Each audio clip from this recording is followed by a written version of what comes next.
Welcome back to another episode of Stack Points. As always, I'm Matt from the Matt Clausen YouTube channel. I'm joined as always by RJ from 2 Minutes, Points, and Miles, and expanding the programming on this channel. RJ, how are you today? I'm well. Craig and I did our first Monday live together. We did about an hour on Bank of America, the changes there, banking, whales, a bunch of stuff. I had a lot of fun. We're going to do Mondays as like a deep dive in a single topic. So that was a lot of fun. And he gets to go to bed at a reasonable time before his big meeting on Tuesdays. So win for everyone. We're also joined by Lonnie from the Call Me Lonnie YouTube channel, who asked the important question, what's more valuable, your time or your points?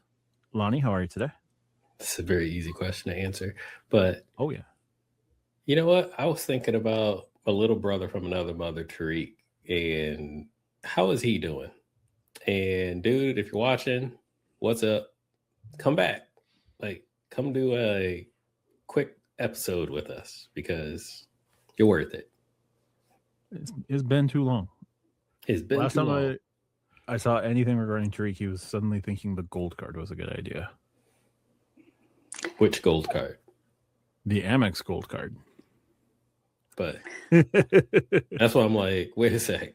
The gold card is kind of a good idea, but I need more context when it comes to Tariq. I still love him, but I don't know if things have changed. I don't know. They're credit cards, not Pokemon, folks. You don't need every single one. I'm talking to everybody. I'm not talking to him. See, the problem is everyone thinks they're Pokemon. What would the custom cash be? Ditto? No, don't. Let's not go down this. This is me saying this. I'm not going to go down this tangent because somebody next week is going to actually put this as a question. Put every credit card as a Pokemon. If you want to do that, go to the live on Thursday when things are scattershot, and Matt and I will do credit cards as Pokemon. I'm going to go ahead and put it right now. If someone puts in a Pokemon question next week, I'm buying one out of that question. I'm just putting it on the table. If I see it, we'll save it for the lives. Why don't you take your cards to one of those card like reskin manufacturing companies where they remove the chip and put it on and make that new card look like a Pokemon card? You could actually have a wallet full of credit card Pokemon cards. And that's as far as we're going to go. That would be kind of cool. Anyway. It would be kind of cool, but the problem would be I would turn all of them into Gengar and make my partner try to figure out what is what. And then I would just grab a card. What card is this? CSR. Let's find out. Let's find out. We're going to find out the hard way. Speaking of questions.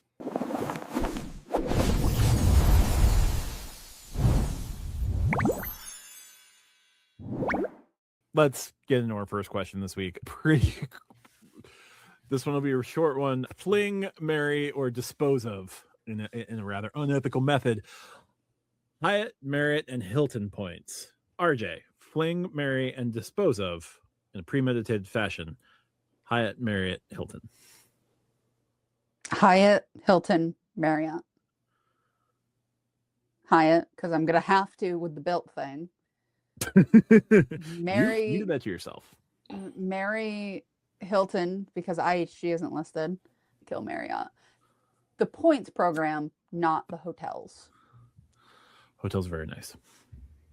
I haven't stayed at Marriott yet this year. I've stayed at Hilton's. I've stayed at Hyatt's. Dude, we're only like 7 weeks in. That's not that much to say. That is true. I also just buy my gold status. Lonnie? I am going to marry Hilton points. I'll fling with Marriott, and there is no reason why I need Hyatt. Yeah, I think I'm going to echo RJ. Fling Hilton, marry Hyatt. Well, no, actually, I'll go fling Hilton, marry Hyatt, and dispose of in a premeditated fashion Marriott. Hilton, I don't like the points program. Like, building the points is a pain.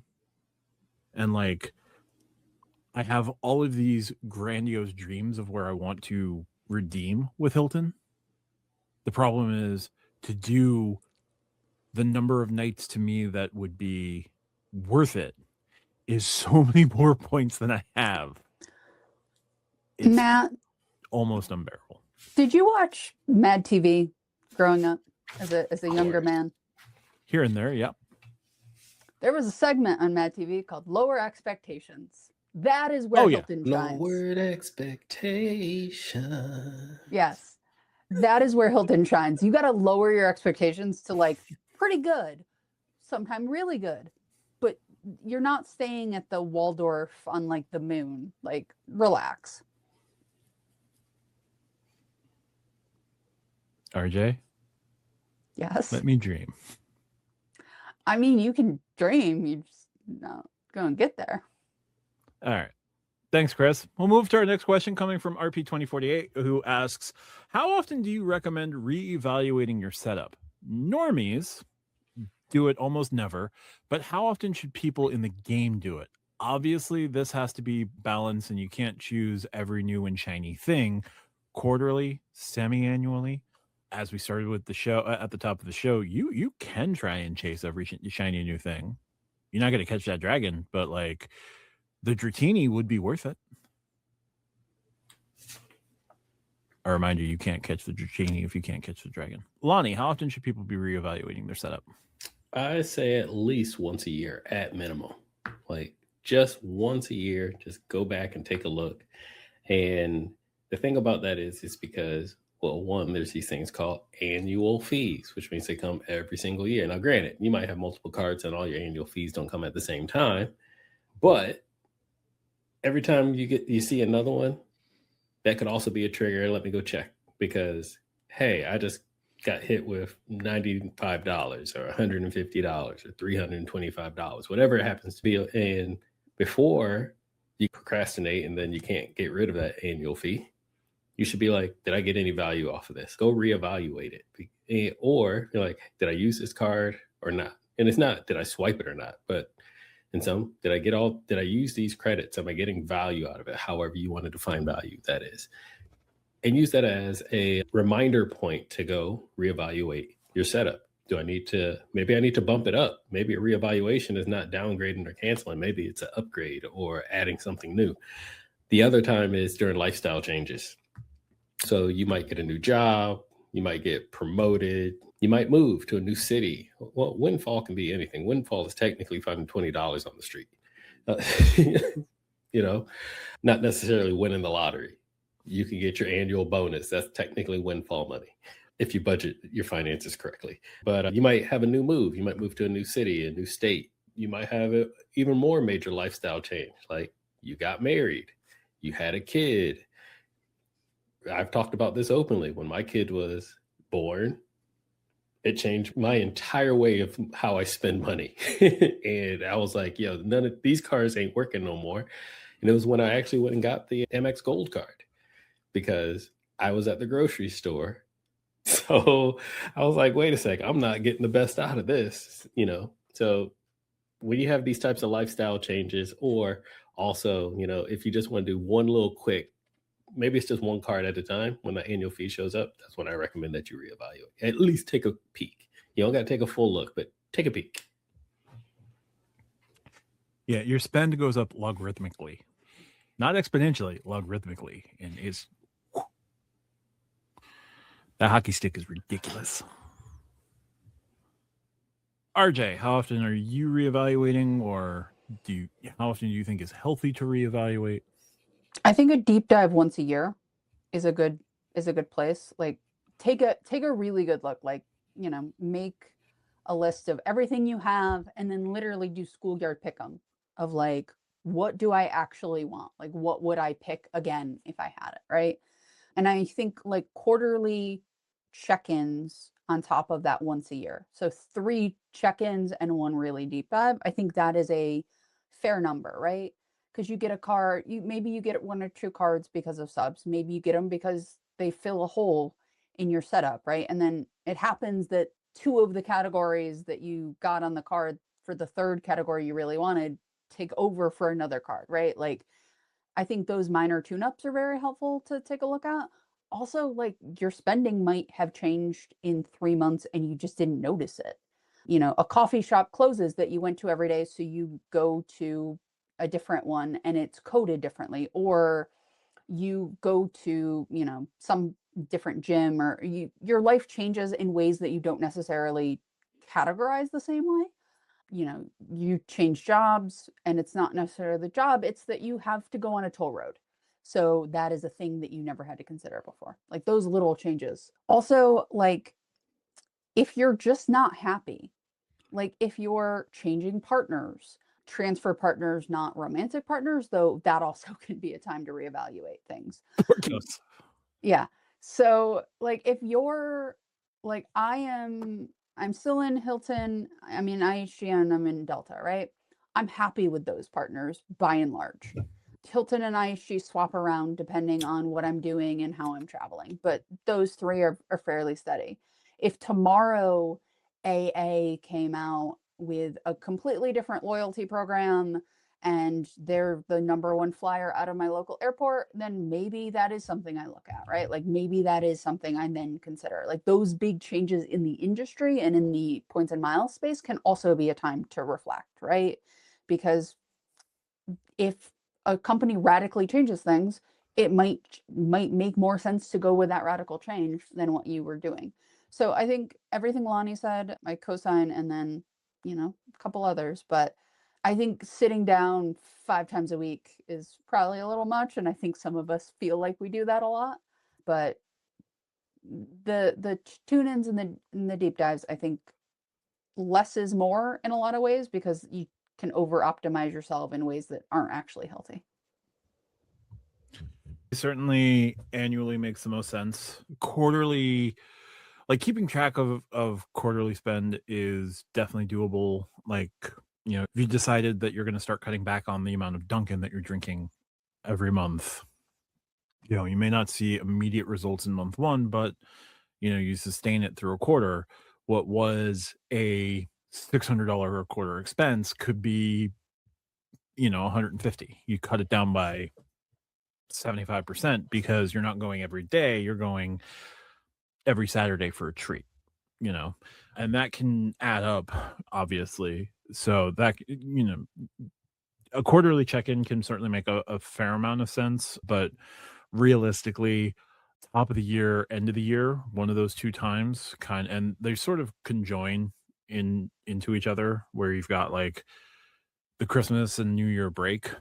At some point, that's probably like the best time to kind of reflect on where your spend was. You've got an idea of what your yearly spend was in that time frame, and like what you can set up for the next year. And then you can plot out whether or not, card X justified its annual fee, card Y justified its annual fee. Card Z has a huge annual fee. I only use that card 2 or 3 times, but the 2 or 3 times that I needed to use card Z, it more than paid itself off. Like RJ and the Delta Reserve. RJ is not going to use the Delta Reserve a ton, but when she uses it, it will come in clutch, right? Lonnie and his Hilton Aspire. He may not use his Hilton Aspire a lot, but when he uses it, I know you do, but play with me here. Come on. Lonnie and the Hilton Aspire, if he's not using it to all that often, but the times he's using it, he's maximizing the free night certificate, he's maximized the resort credits, he's maximizing that dining spend here in the US. Like, it may not be an everyday player in his wallet, but for the times it comes up to bat, it is. Anyway, doesn't matter. But like when that card comes off the bench, that card does its job, and does its job better than every other card in your wallet for what you need it to do. So I think an annual assessment is certainly fair. I think, checking in on your finances, obviously you want to do that quarterly, but the big, like, what card should I be looking to keep? What card should I be looking to cancel? What card can I no longer justify? That should definitely be a once a year check-in. Dave Roberts, also a very good pinch runner. Pinch runner, yes. Pinch hitter, yeah. Manager. The pinch hit or pinch run I am thinking of is one of the all-time greats. Oh yeah, no, that started the reverse sweep for sure. I do care. I just got Stuff going on the other side of this door, so I'm keeping my microphone on mute. All right. Next question comes from Kirby G, who asks, if your airport of choice magically became a hub for a different airline, oops, Atlanta is now American, or oops, RJ's airport swaps their Delta flights for United flights, and vice versa, how easy would it be to swap loyalty? Would you try to force your loyalty to stay where it is, or would you easily swap over? RJ, I'll throw to you for this one first. So there are like a third to 2/3 more AA flights out of my regional airport than Delta. It's like something like 350 versus just about 200. So almost half, almost double. So I am not in an airport where like Delta is number one far and away, right? Like I am in an airport where I like the 3 layover points. So for me, I don't know if I would change if I didn't have to. Like if I'm still keeping, even if they double the amount of flights, United flights out, like I like where I'm going for a layover. I'm always going to have a layover. Unless I physically move to a different part of New York State, I will always have a layover.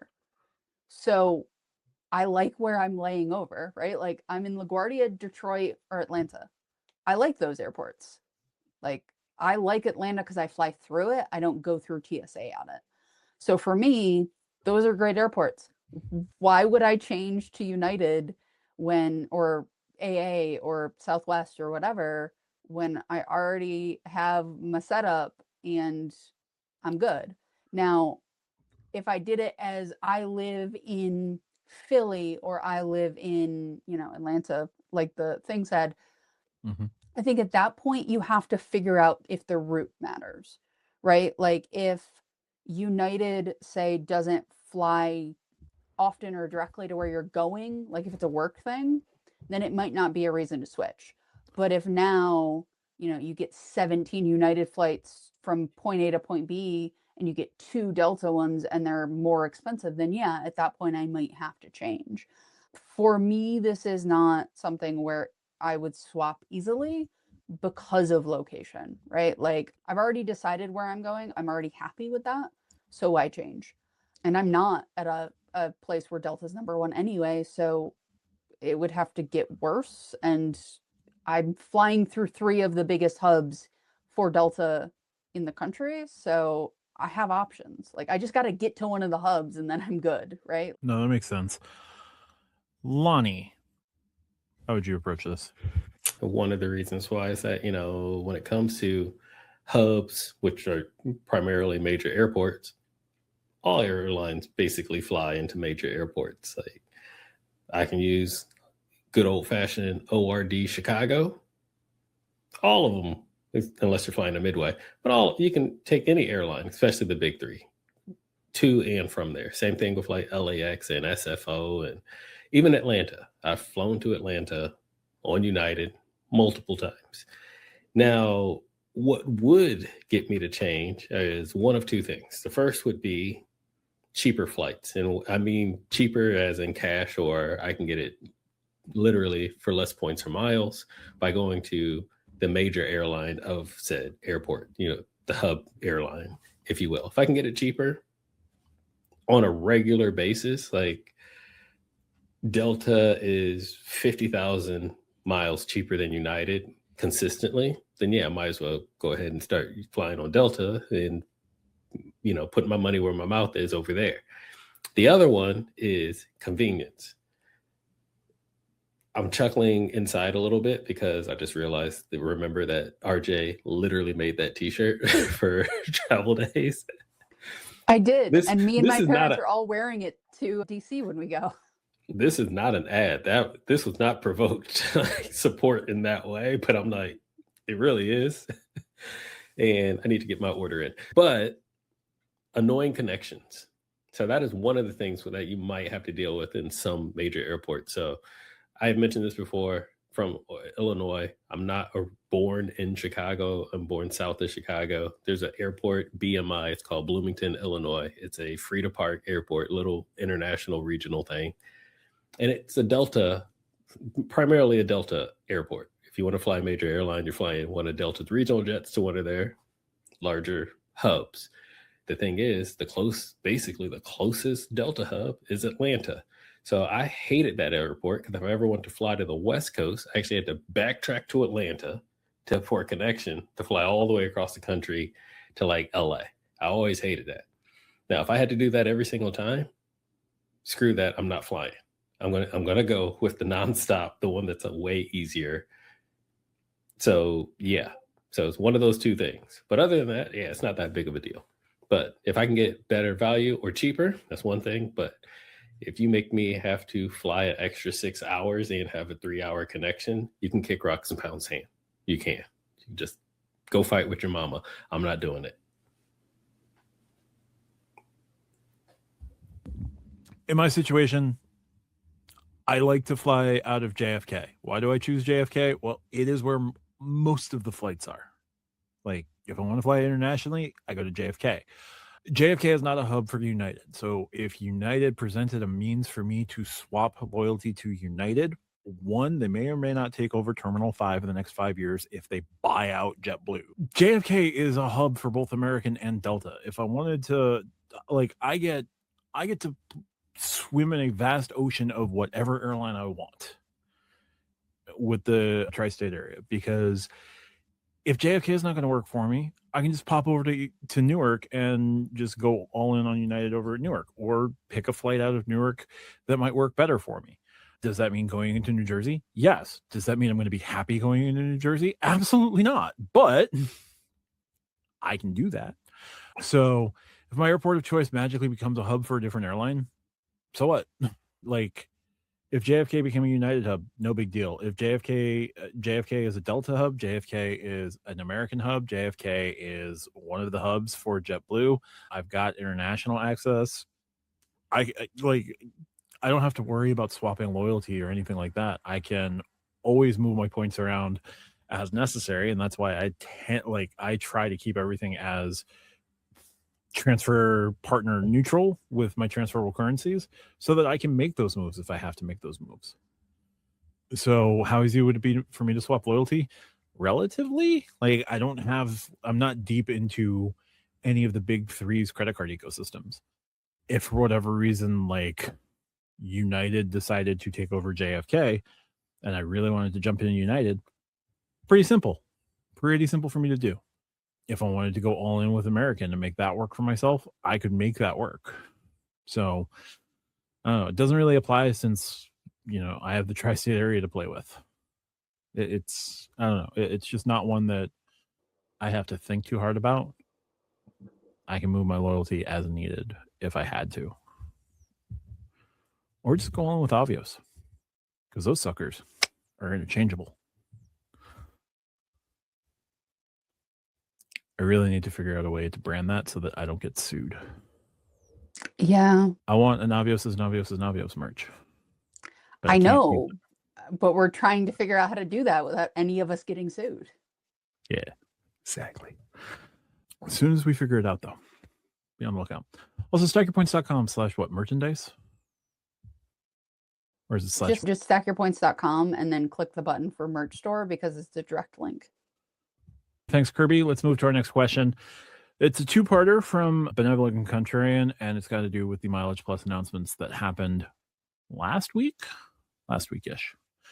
With the announcement of changes nerfing MileagePlus for non-cardholders on April 2nd, how long until Delta and Amex do something similar? Will they delay it because the image so far has been that Delta is leading the trends in loyalty programs, United is following, or will their greed win over their pride? How do you think this changes advice for beginners, and do you think people farther in should think harder about velocity to be able to pivot faster when news like this comes out? Lonnie, you were actually a fan of the changes with MileagePlus as a cardholder, but do you think that Delta and Amex will do something similar? So this is kind of a loaded question. And yes, I am a fan of it because I'm going to file this in. I got mine because I got my United card. So I am on the receiving end of this change versus on the nerfing end, if you want to even call it a nerf. And I don't personally call it a nerf because it's a business decision. But a lot will call it a nerf because it's a change that negatively affects a certain group of people. But the thing is, you're probably not in that group anyway. And what I mean by that is there's a majority of people that aren't part of any loyalty to any type of airline, period. They're the ones that are transferring points, backdoor booking. One flight is on Air France, the next one's on Air Canada. They take Delta one way on a trip and they're going to take United one way back. So you don't have status. You're not really getting anything. So what United is doing, and I've mentioned this a million times before, which is why I rock with them for so long, they treat their loyalists incredibly well. And so you have loyalty plus their credit card. Now, if you're loyal, you probably already got their credit card. It doesn't matter what airline. If you're loyal to Delta, you fly Delta a lot, you probably got a Delta card. If you're like me and you fly United a lot, you probably got a United card. If you're like Craig and fly American a lot, you probably got an American card. So just because they said non-cardholders doesn't mean they're nerfing it or they're, I would say, even reaching out to like make a travel day worse for a certain individual. It's like that individual's probably just paying cash, probably by basic economy, sitting in the back, paying cash, really not lifting up the P&L towards the business. So I won't necessarily call it a nerf, as it is a business decision. And this kind of just leans into, you're already flying with us, so we are actually helping you out because you probably have a card. And if you're already flying with us and don't have a card, you'll get more help if you do get a card. And if you're flying with us once a year, once every 3 years, and you don't have a card, well, business as usual, honestly. It's not making it worse. It's literally just business as usual, because you're not being charged more. You're just not getting a discount. So business as usual. Now, second part of the question, Delta and Amex, will they do something similar? Maybe, probably not, because even in the question, so Delta is also very loyal to their consumers, but they don't need to get new cardholders. Like, so much money goes through Delta and Amex that this is probably not even a blip on their radar or something they need to do. It'll probably hurt them more than it would help them, where United needs more cardholders. Go on a United flight and tell me before that flight lands, within the last 45 minutes, they're not talking about it over the PA system and the stewardess is walking down the aisle with the QR code pamphlets, like, they are hungry for new cardholders. Some of the new offers they're putting out there are hungry for new cardholders. I don't know anything about their financial business, but I know they want and need more cardholders, and they use that part of the loyalty package in the tier system, if you will. So do I see Delta or Amex do something similar? No, because Delta don't need it and Amex don't need it, which means Delta plus Amex does not need it. Well, they delay it because the image so far has been that Delta is leading in the trend. I kind of answer that. How do you think this changes advice for beginners? And do you think people farther in should look harder about the velocity to be able to pivot faster when news like this comes out? Now, going back to my original statement, if you have a particular airline that you fly more than anything, if you fly 5 times a year and 4 times out of that year, those flights are on one particular airline, once again, you probably already have that airline card. You probably already find value in it in some way, shape, or form. Like, you're not going to get a Delta card if you don't fly Delta, i.e., I don't have a Delta card for that reason. Makes total sense. So this, I think, is just another ploy for them to lean into an airline getting their card. I can see American try to do something like this, because American, I think, is the worst when it comes to credit cards out of the big three. Delta is, once again, wants to do the same thing. Hey, if you fly with us, you should have our card. This is how your experience would be better. Especially if you're already paying cash. Let's just say you're a cash paying customer. You already pay cash. You get experience A. But now with our card, you get experience A plus 1, even at $0. You get experience A plus whatever you get from the card as well. It's just an enhancement. And so for those beginners, I would say pick a lane, pick loyalty, or just pick transfer portals, use my points, my miles when I get them, fly whatever that gets me there or whatnot. But you got to pick a lane. And if you pick lane B, you just get there with whatever gets you there and back. This doesn't affect you. You're just going to keep paying and using your points as normal. But if you decide to go loyalty plus have a credit card, the airline's credit card, you're going to have a better experience. It's going to be cheaper. You might get free bags, check bags, that is. You might get priority boarding. You might get other discounts, these types of things. That's what they're leaning into. And that's specifically what United is leaning into. United, specifically, their loyalty comes from a combination of status and credit card. Two things. If you want the best United experience, tenure, status, and having one of their credit cards. Doesn't matter which one. Actually, it does. Don't get the Gateway $0 annual fee one. Get blue or above. But once you get the blue, the purple, or the black, you can get the Gateway. There's a cost of entry with the Gateway, the $0 annual fee one, but you can still get it and still get some perks from it. It's like basically your instant United Silver without the status, like get everything that you get from United Silver, but without the status, kind of.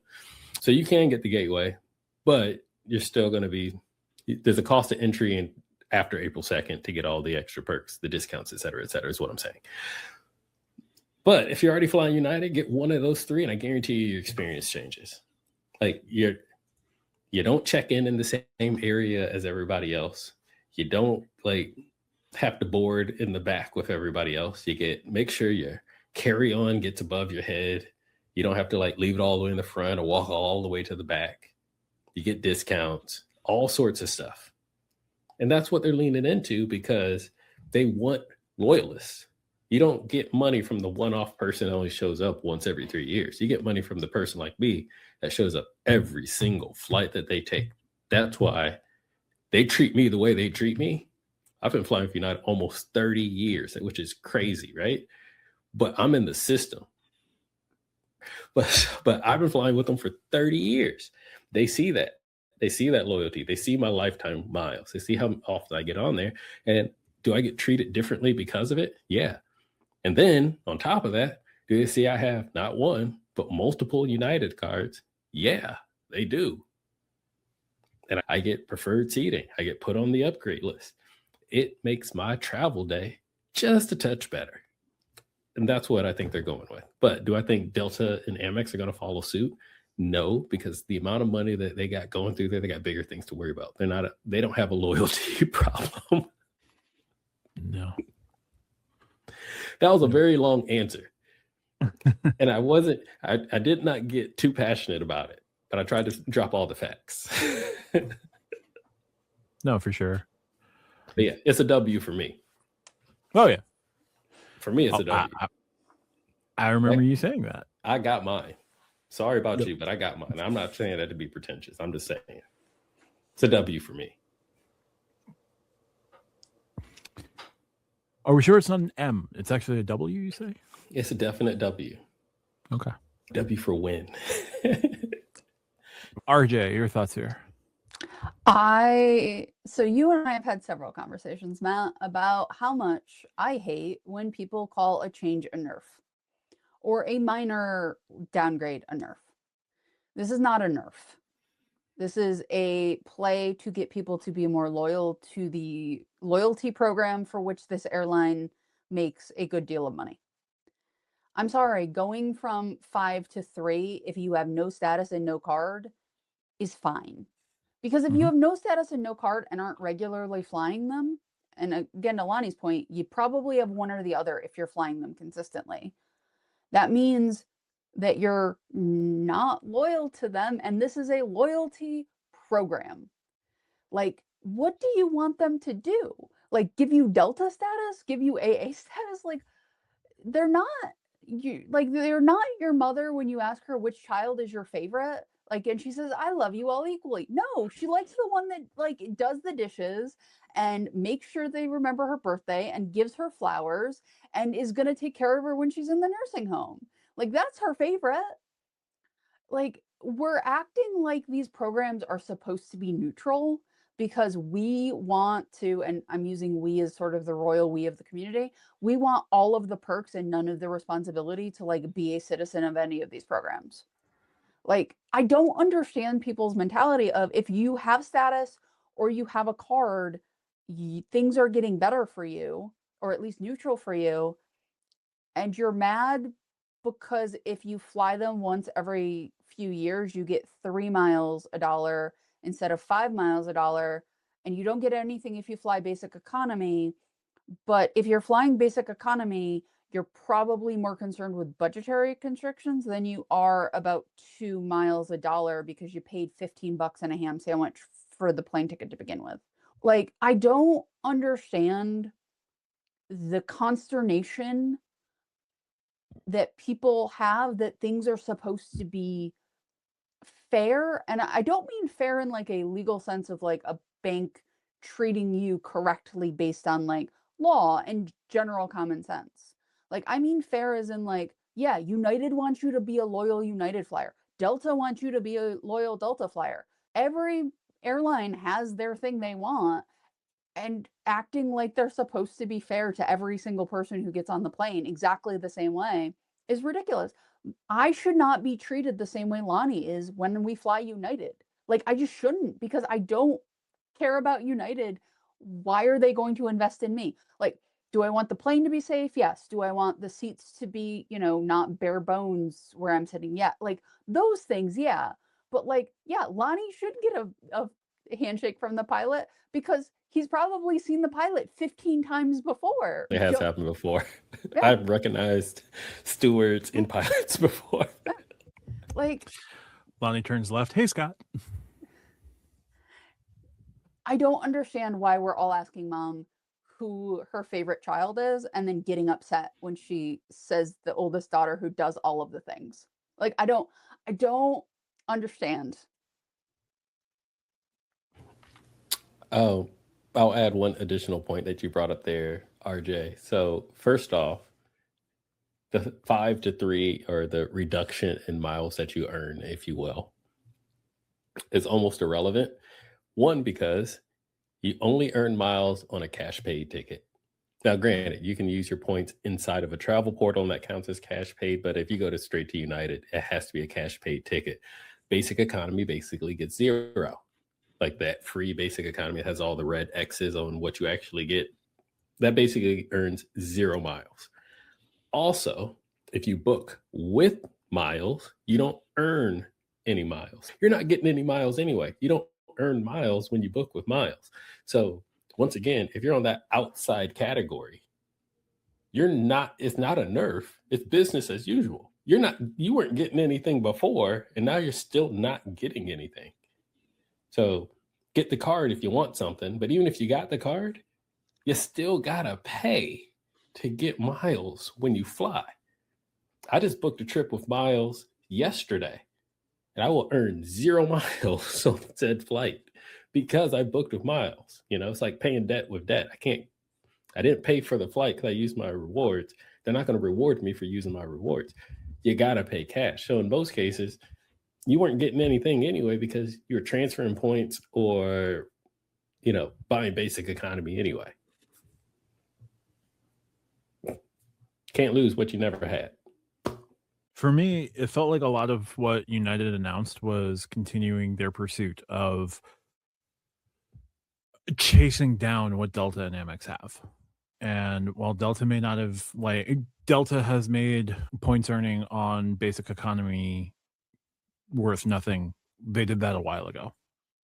Delta is also doing like 3 different flavors of each section of the cabin now, and like each of those 3 different flavors will have different points earnings. Like, I don't think that what United did was particularly revolutionary or anything like that. I do think that it is another step in United trying to, you know, find the success that Delta has found with its co-branded relationship with American Express by offering more points on cash tickets.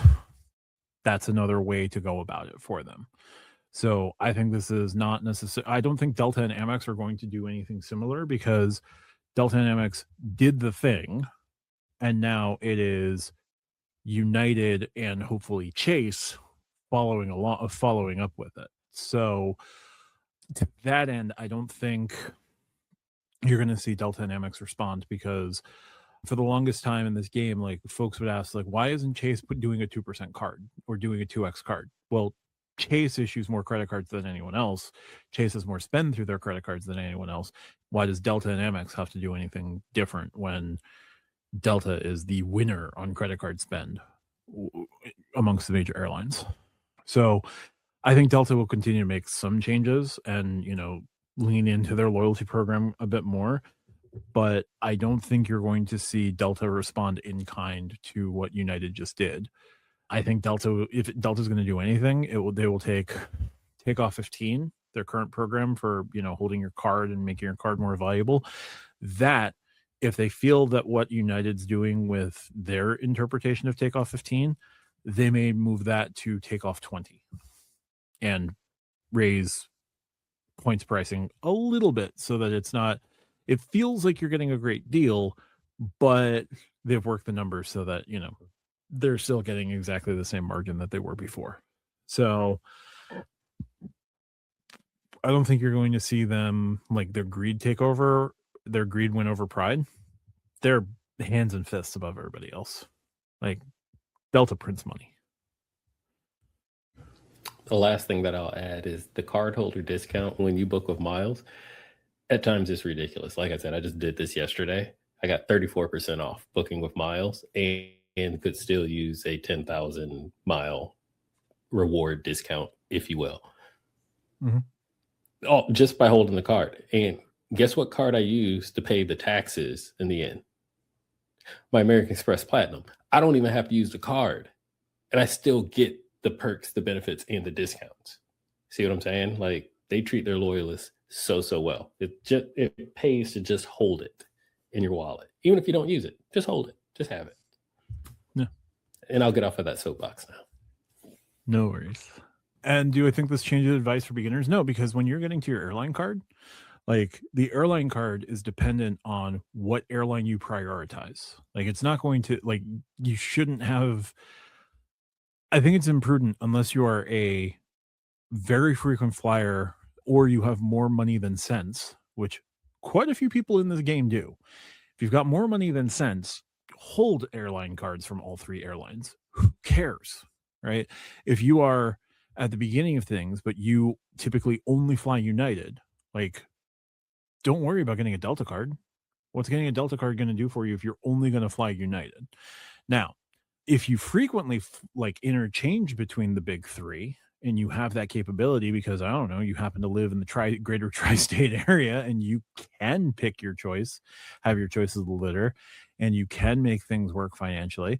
Not necessarily me, but other creators in this space live in the tri-state area as well, and I'm not trying to besmirch them. But if you are someone who's only going to be flying one airline, go with the airline of choice for you and then go into their credit card ecosystem.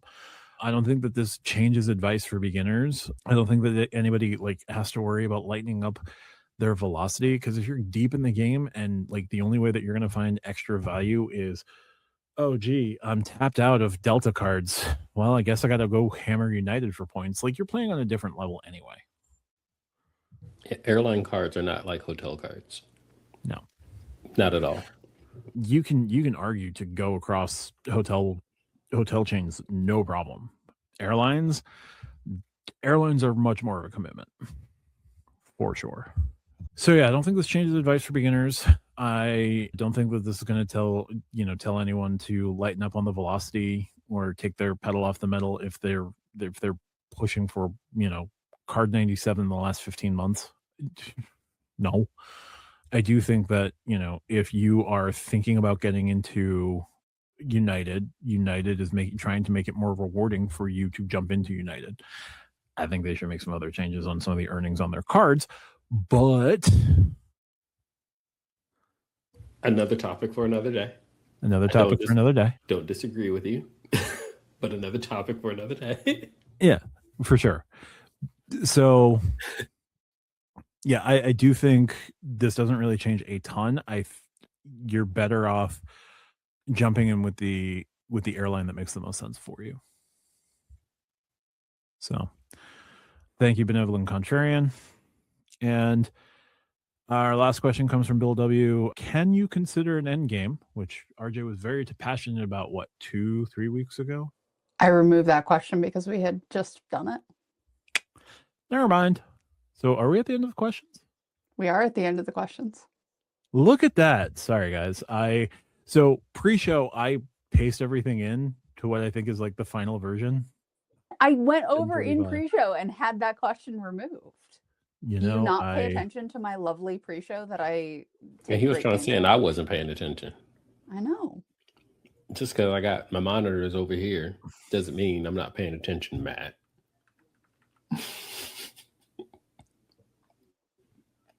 I reject y'all's reality and substitute my own. Well, with that, let's go jump into topics. And now on to topics.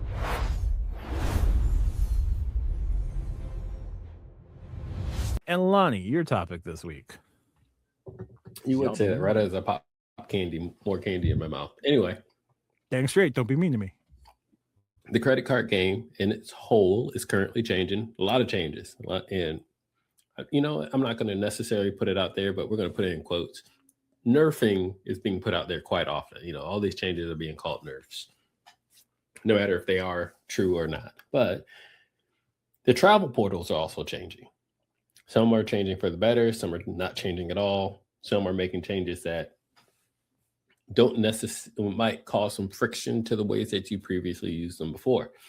With all of these changes that are currently happening within the credit card game in general, i.e. the way that we as enthusiasts gamify the system, if you will, are the travel portal nerfs just the beginning of a larger, we need to save money from the banks? Is this them saying, hey, we need to save some money.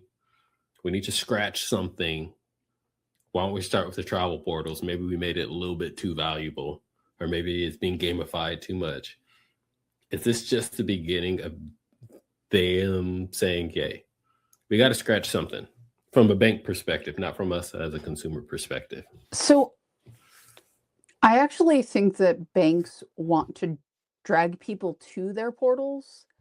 I think that's one of the things that we're going to see more is sort of increased portaling to have money appear in their accounts like it's portals. So I don't know if they're necessarily nerfing it to save money. What I think is they want their portals to be different, and they're sort of stripping back things so they can reimagine them in how they want them going forward. The problem is, like, if you're used to prime rib and all of a sudden somebody buys flank steak, like, you can make a delicious flank steak, but it is not prime rib. And I think we're seeing a lot of the things be stripped from the portals so they can reimagine what they are. And we are in that transformative period, and we do not like that transformative period. But I really think that all of the major banks are going to rely heavily on their portals going forward, and they're going to make them acceptable, if not good. So I don't think they're trying to save money there. I think they're trying to transition.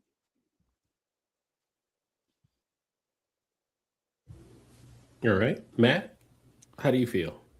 I can't speak to American Express. I can't speak to Citi because I'm not in their portals. But like looking at Chase specifically, Chase isn't trying to chip away at their portal or make their portal like be a cost savings. Like, yes, they changed the value prop of your points redemption capabilities on the travel portal, but they took the Sapphire Reserve and made it 8 times points earning across the board in the travel portal.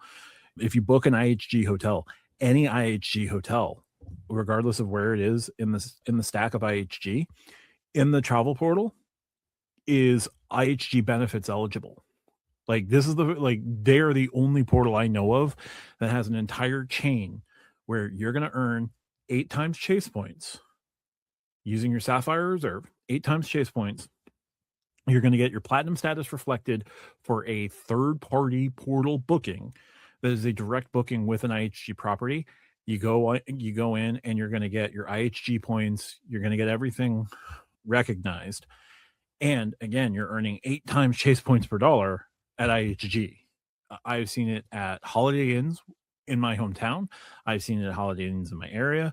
I've seen it at Hotel Indigos. I've seen it at everything in between. The Crown Plaza. If it is an IHG hotel and it is in the Chase portal, it is earning 8 times points and your status is being reflected on the Chase Sapphire Reserve. That is huge. They made their controversial move with eliminating the 3X general travel category. It wasn't great. They added cruises. They've added attractions. They have car rental. They have flights. They have hotels. They have the edit credit. They have the select hotel credit.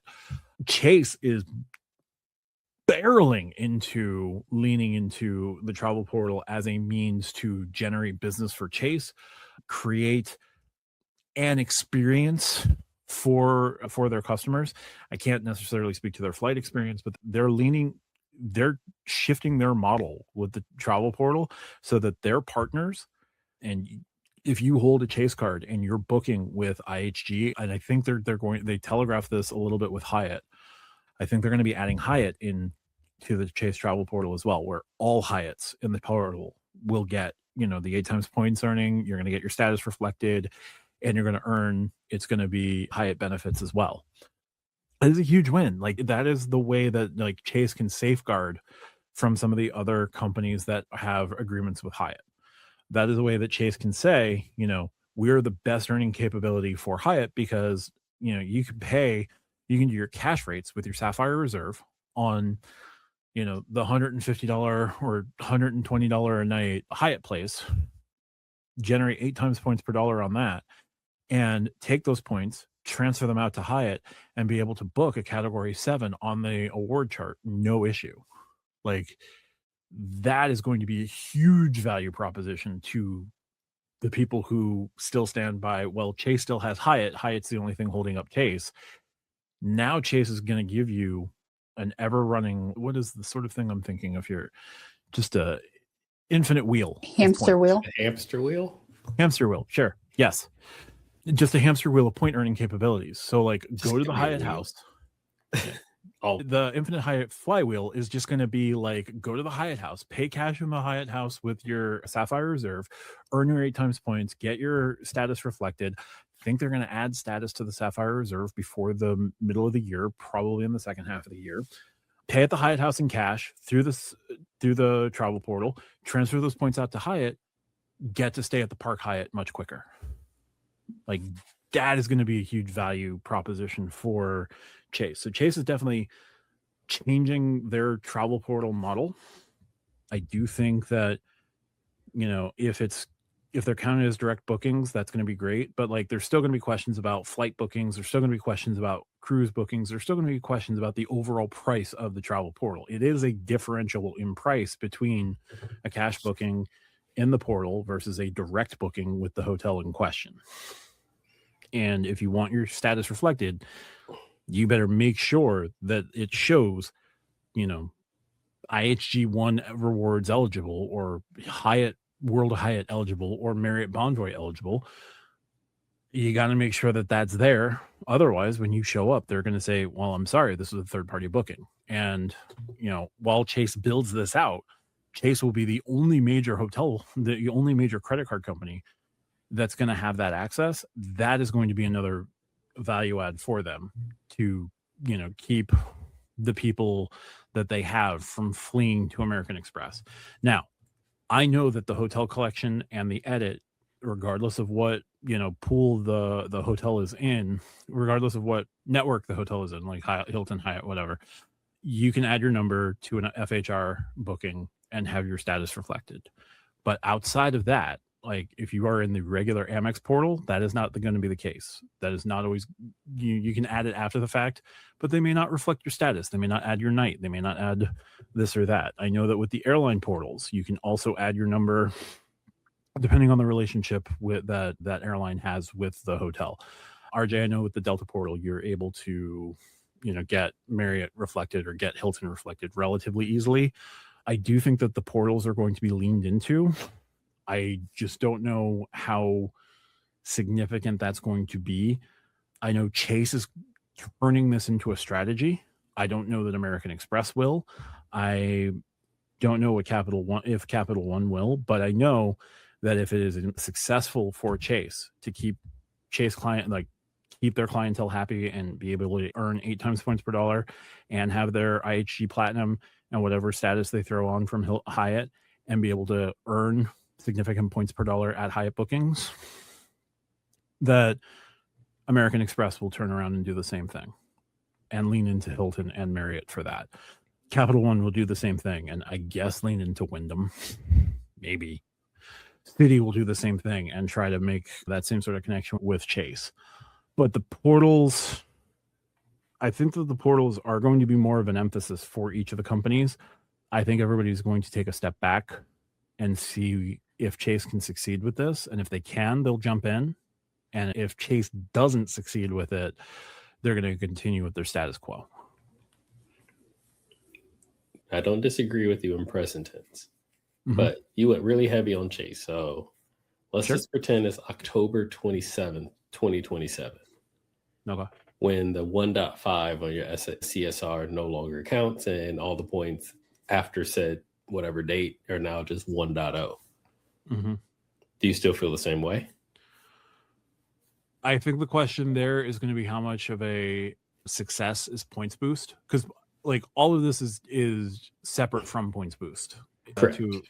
So I think if they're getting good results with points boost, and so far it seems as though they might be, the secondary nerf to make the top end, with the exception of like the promotional 2.0 2 cent per point. But if they're making money with it, maybe. If points boost isn't working, but they are getting enough cash bookings through and they're generating enough profit through the cash bookings, maybe it gets to a point where they can bring back the 1.5. I think the 1.5 is still like a unknown, and I do wonder if they're going to be able to bring it back or guarantee like, hey, points boost just, we tried it, we ran it for 2 years, we had mixed success, it wasn't as good as the 1.5, but because we've got so many people booking Hyatt's direct that we can bring back the guaranteed 1.5, then they could offer like the best of all worlds. I do think that if they're able to succeed with like this strategy with their hotel partners, maybe they could bring back the 1. They could keep the 1.5 and ditch points boost, or guarantee 1.5 on the hotel side and the cruise side and the car side, and let points boost be a thing on the airline side. Because I think the 1.5, the biggest drag on the 1.5 was on the airline side, not necessarily the hotels, the cruises, or anything else. So maybe they could find a way to make it profitable enough to limit points boost just to the airlines, where that's a sliding scale from 1 to 2. The partner and everything airlines else is 1.5. Maybe because they just gave like American point boost. Oh, so American, I personally have getting 2.0. I did see Alaska and Southwest in there, but they're already transfer partners. So Southwest is not Alaska. Oh, it's not? Nope. Alaska's only a transfer partner with Bilt. Not that I ever looked at another airline, but anyway. All right, let's jump to my topic because we'll have RJ close out with her academic question for Lonnie and myself.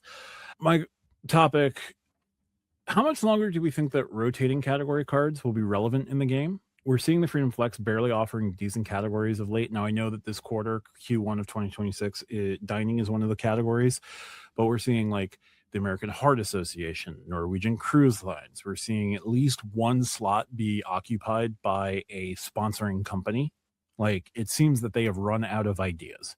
And, it's one thing when it's Amazon or Target or something like that. There was a leak, or a purported leak. I'm going to go with purported leak. Somebody captured a screenshot in their Chase app that shows that Q2 is going to be Amazon, Feeding America, and I want to say another cruise line. Like, have the rotating category Royal cards? Caribbean. Be Royal Caribbean. If I have that window, I mean, we're gonna find out in like a couple weeks anyway, so it doesn't Yeah, really we matter, are. but Be Royal Caribbean. Be Royal Caribbean. Yeah. But do we think that they've sort of run their course? And if they have run their course, like what is next? Sorry, I see Amazon, Chase Travel, and Feeding America from this purported screenshot of April to June. So they're leaning into their travel portal, Amazon and Feeding America, supposedly.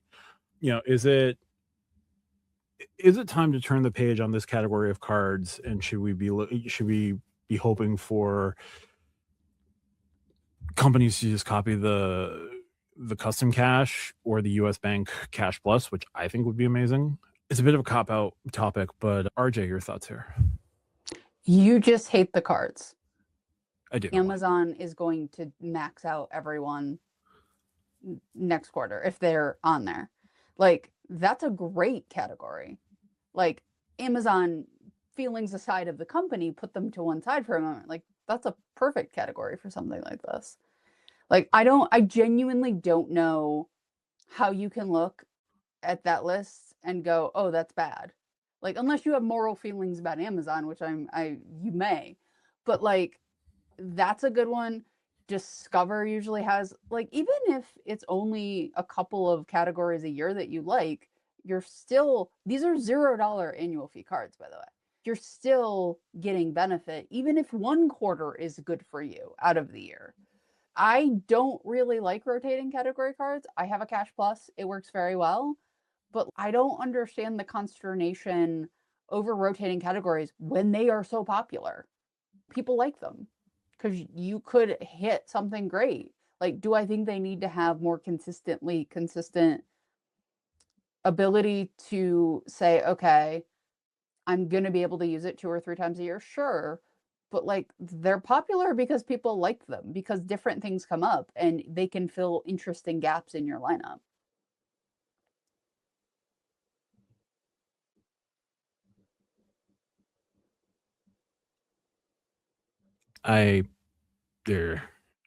That's fair. Lonnie? So first off, everything is an ad. And so, yeah, to see like a charity in there, I mean, they're like, hey, let's donate some money to charity. Somebody did it. I guarantee you somebody did it. And I'm not saying somebody like the Heart Association, not like I have a family member that has benefited from it, so I'm going to donate to them. I guarantee you that someone has no relation, no connection to the Heart Association. It was like, oh, I can get 5X. All right, let me go ahead and give them like 250. Like, somebody out there did it. And they probably wouldn't have done it if it wasn't there, is my point. So there's slightly a benefit. And so it is a pay-to-play space. Hey, man, we can get a couple extra dollars donated to us, or we can get more business running to our, more revenue running to our business if we go partner with Chase and get on one of these quarterly categories. That's it. It's always been that. Now, as for the categories themselves, there's basically 4/5 if you break up dining/grocery categories every single year, and we're all just waiting for them to roll back around again. If it's going to be in quarter 2, I'm about to go get my Amazon wish list ready, and I'm going to start making purchases on April 1st. I'm just going to do it because I'm going to get mine. There's Amazon, PayPal, grocery or dining, and Target. That's it. Everybody on the Freedom Flex, at least, it's just waiting what quarter one of those is going to come. I will say, like, even right now, it's dining and restaurant, right? For Q1. Yep. Unless you read them off, I would not have been able to tell you what they are because I gave 2 spits. I honestly did not, because I'm like, I can get technically 7X at dining and restaurants right now on this card. That's all I care about. What can I get the most from? And then it's going to turn to Amazon. What are the other 2 categories? You just read them off and I don't remember. My point in all this is, Matt, they're not getting bad. They're just either you find value out of it or you don't. And if you do find value in it, i.e. that one category that actually can do something for you per quarter, then sure. It's a $0 annual fee card outside of the credit hit that you took whenever you applied for it, which might be over and done with by now, like in my case. It doesn't matter. But if you don't find value in it, Matt, you shouldn't apply for the card, but you shouldn't ruin it for the rest of us and tell us we're wrong because we do find value in it. Wait, fair. Matt, don't you have a Freedom Flex? Yeah, Sitting fallow at the moment. Well, no, I'm using it for my massive, stupid pharmacy deductibles right now. And it's got a 0% APR. you're getting the 3x on that pharmacy. Oh, yeah. No, I've racked up like 8,000 points for Wegovy. It's stupid. I'm paying full freight for it right now, which is annoying, but like hopefully after March that gets taken care of. $3,400 pharmacy deductible. It's stupid. Hope you got an HSA. Oh, yeah. Okay. But like it's my first time with an HSA. So my HSA balance small. My deductible stupid. But when I got the card, I got it for, some quick car work that needed to be done that was going to hit the $500 like that. And it had 0% for 15 months. Okay, so it's a 0% because if you're only going to use it for pharmacy, I'm like, you already got the unlimited. It gets also the same 3 at the pharmacy. I do, but it's also got like triple the credit line of the unlimited for whatever stupid reason. Yeah, they did that to mine too. My unlimited got lower and my like flex got so high of a credit limit. So my unlimited was a Slate Edge to start, and they gave me a $6,800 limit on that card. RJ, look how far we made it before we tangent. Oh yeah, we're like towards the I was end. I was just thinking about that actually. So anyway, I got like a $6,800 limit on what's now my Freedom Unlimited because I product changed from the Slate Edge to the Freedom Unlimited, and they gave me a $16,000 limit on the Freedom Flex. Why? I don't know, but they gave me a $16,000 limit on that card. Let's move it around a little bit. I'm going to turn that sucker into a Sapphire Preferred after the Sapphire Preferred refresh. And then I got to start cutting limits because Chase thinks that they've issued me too much credit. I think they're wrong, but yeah, Chase told me that too. Yeah. So if I want to get a United card, I don't want to do that. I'm about to move around some credit right now. Tangent over. RJ, your topic. I still think that they should raise your spend limit on the $1,500 a quarter, but whatever. Anyway, so I am perpetually fascinated by couples who play the game together because I find it very interesting, the dynamics of it. So I want to ask you, both of you are in relationships of varying degrees. One lives with the partner, one does not. So I think the answers will be different, and I'm excited by that.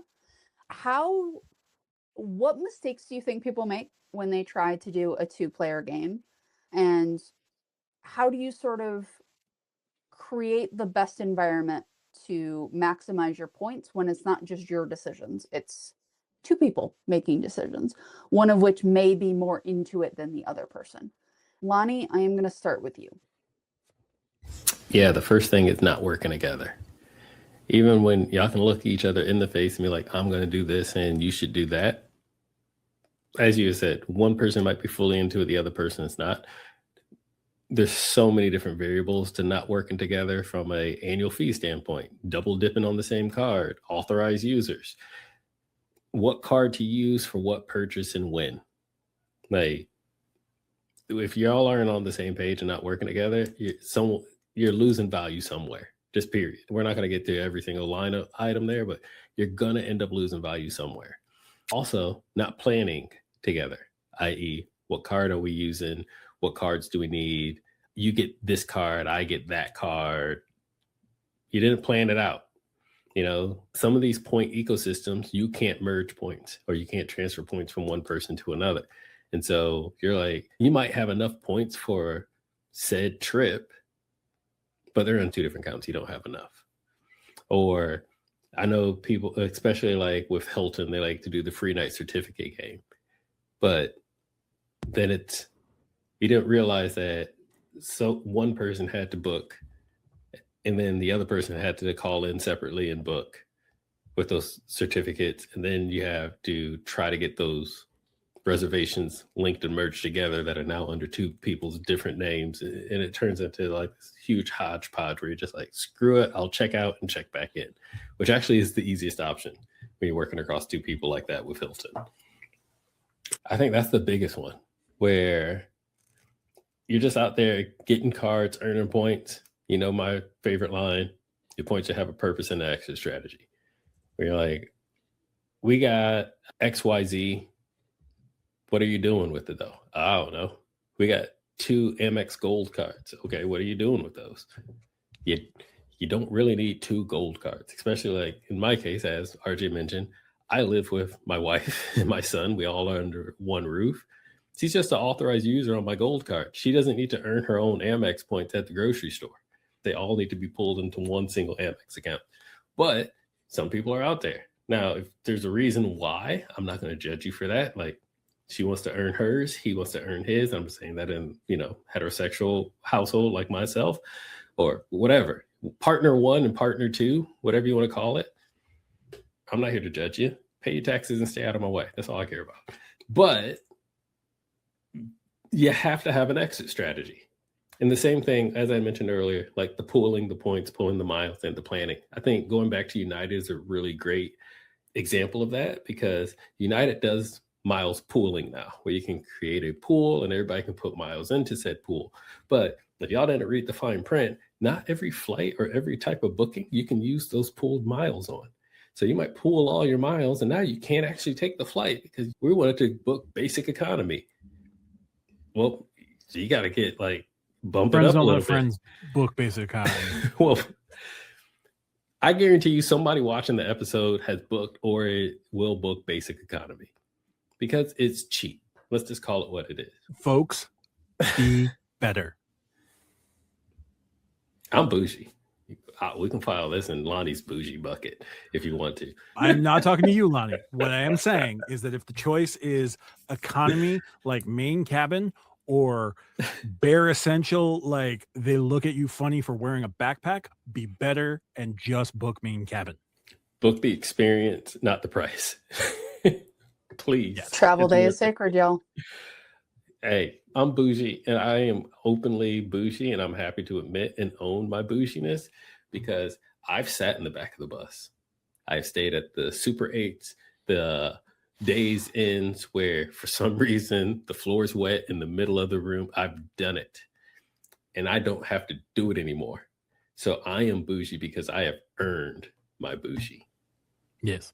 Best tangent of the night right there for you, RJ. Best tangent of the night. I think we all need to earn our bougie.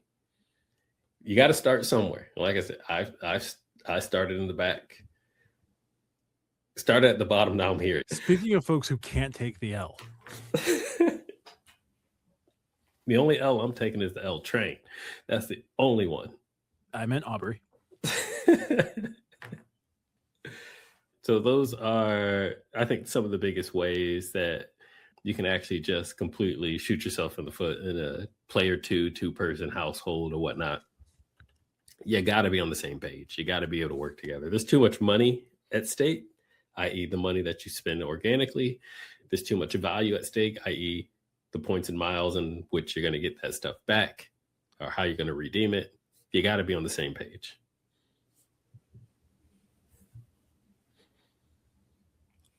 No, I think that's all very good advice. Matt, as somebody who does not live with their partner, but travels with them and the child that you both share, any comments on people making mistakes? Any thoughts on sort of a 2-player system? So I will definitely agree with everything that Lonnie said in terms of you need to have an offer amp, you need to have an exit strategy, you need to be somewhat coordinated in regards to the utilization of the points. My partner and I, a lot of systems, you need to be in the same household if you're going to pool points together. Chase is sort of adamant about this. American Express is definitely adamant about this. I'm certain other banks are as well. The quick way around that is just to make your partner, if you're not living with them, an authorized user because it's your account. So the Hilton points all come to my account. because my partner is an authorized user. The Wells points all come into my account because they're an authorized user. My Chase points all come into my account because they're an authorized user. They have their own JetBlue card, and we do pooling with JetBlue because JetBlue also allows pooling. I don't know if they've got silly restrictions about like, oh, you can't book Blue Basic with this. Well, friends don't let friends book Blue Basic. So I'm booking Blue Basic in any way, shape, or form. I'm booking Blue or Blue Extra, and then I'm upgrading to the extra comfort seats or whatever the hell JetBlue's calling them these days. Not bougie, just I like legroom. I'll say that. So our strategy is a little bit different. My partner is not someone who is well versed in credit cards or like as into the game as I am. And that's fine, right? Like I pick the cards that I want to make them an authorized user on. It is, use this for dining. Here's the Hilton card. Use this for pretty much everything. Generate Hilton points that way. Use this for Amazon. We don't love Amazon as much these days, but Amazon's still a utility of sorts. So use this card for Amazon. Here's a backup dining card, or, I don't want you worrying about this or this. Here's Freedom Unlimited. Put the spend that I tell you to put on this card. Don't worry about using this card too often, but I give them their authorized users on 3 of my cards. Then they have their personal JetBlue card, and they'll spend on their JetBlue card. That spend goes into the JetBlue pool that we have as family. If I gave them a United card or they applied for a United card for themselves, we would set up the same pool. If you're going to do co-brands are a little bit easier because again the banks don't control those points, so you can have a family pool, or if you want to do an authorized user situation, that's fine too.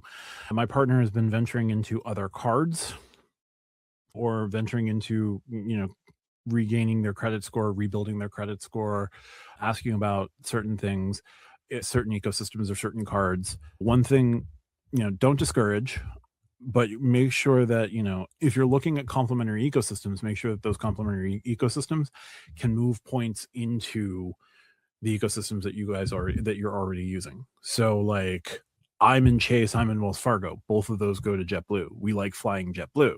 We like the experience on JetBlue. Well, if they get a Citi card, Citi also transfers into JetBlue. And they all transfer in at 1-to-1 so that we don't have to play Capital One stupid. I hate their transfer rate. Our situation's unique, and the easiest way around it is I go the authorized user route. I've got the strong credit score. I've got the ability to go out and kind of get whatever cards I want. They are fine spending the money. They're fine not worrying about the bill. And this is not to be disparaging. In most cases, in most relationships, one person will handle making sure everything's taken care of. The other person will handle making sure everything else is taken care of in these things. So like they do the grocery shopping. I don't worry about the groceries.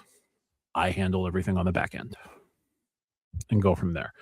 Again, not to belittle or anything like that with, the relationship, but for my partner wasn't really into credit cards. They're gaining more of an appreciation for credit cards and points and miles and the things that they can do.